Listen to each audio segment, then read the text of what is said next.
Барлықтарыңызға ассалаумағалейкум. Бүгін лазанья тамағын дайындайтын боламыз. Ол үшін қызып тұрған табамызға сұйық майымызды құйып, пиязымызды салып, жақсылап қуырамыз. Үккіштен өткізілген сәбізімізді қосып, екеуін жақсылап араластырып қуырамыз. Екеуі жартылай піскен соң, үстіне фаршымызды салып, жақсылап қуырамыз.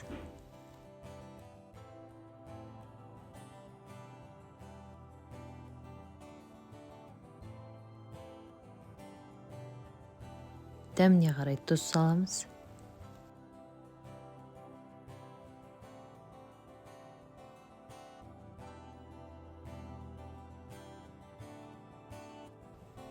Осындай болонезе соусын қосамыз.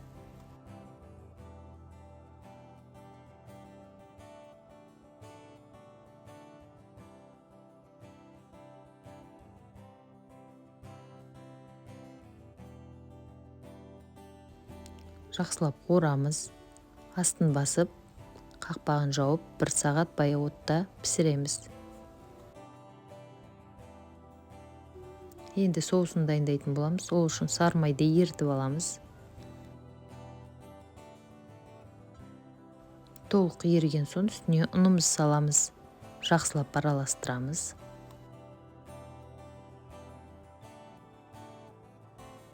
Сүтімізді құйып, қоюланғанша араластырамыз.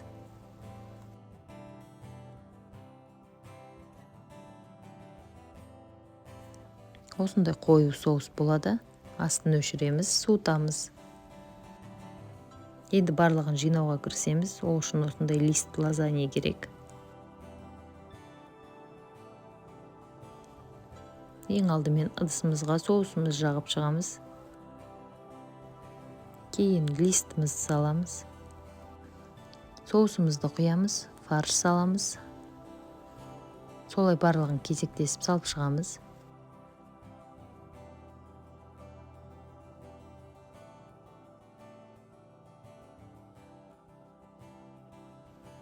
Жаңа рецепттерді жоғалтып алмау үшін менің каналыма жазылып, лайк басып, комментарий жазуды ұмытпаңыз.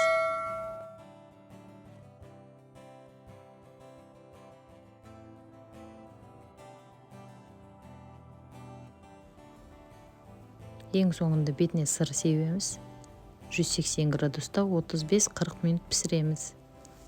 Осылай қызартып дәмдіғып пісіріп аламыз.